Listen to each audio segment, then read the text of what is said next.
ఈ కూటమి ప్రభుత్వం బా ఎంత గొప్పగా పరిపాలిస్తుంది అని నవ్వుకునేటటువంటి పరిస్థితి. ఎందుకు నవ్వుకోవాల్సిన పరిస్థితి అంటే, ఆంధ్రప్రదేశ్ రాష్ట్రంలో అతిపెద్ద రెండవ దేవాలయం ఏమైంది ఉందంటే అది దుర్గమ్మ టెంపుల్ విజయవాడ కనకదుర్గమ్మ అమ్మవారు. మొట్టమొదటి తిరుపతి ఏదైతే అతి పెద్ద టెంపుల్ ఆంధ్రప్రదేశ్లో, రెండవది విజయవాడ దుర్గగుడి టెంపుల్. అలాంటి దుర్గగుడి టెంపుల్లో కరెంటు తీసేశారు.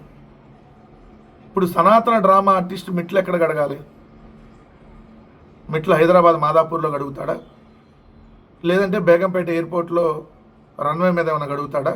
అంటే రన్వే మీద మెట్లు ఉండవు కాబట్టి రన్వే మీద ఏమన్నా రోడ్డు మీద ఏమన్నా నీళ్ళు బస్సి కడుగుతాడా? ఎంత దారుణమో చూడండి. దుర్గగుడి నుంచి 3 కోట్ల రూపాయల బకాయిలు ఉన్నాయని, అవి చెల్లించలేదని విద్యుత్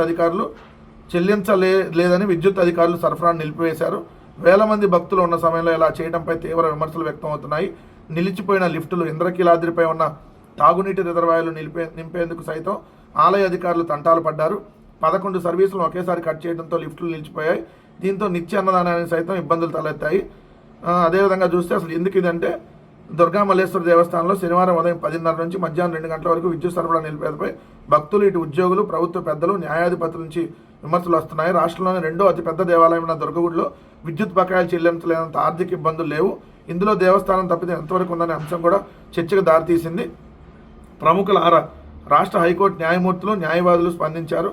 గవర్నర్ కార్యాలయం కూడా దీనిపై స్పందించింది. సో మధ్యాహ్నం తర్వాత మళ్ళీ కరెంట్ ఇచ్చారు అని.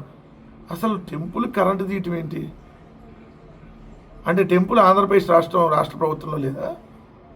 విద్యుత్ శాఖ ఆంధ్రప్రదేశ్ రాష్ట్ర ప్రభుత్వంలో లేదా?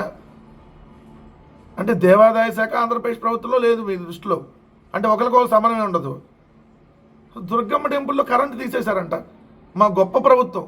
ఎంతకంటే అవమానం ఏముంటుంది, ఎంతకంటే అపవిత్రం ఏముంటుంది?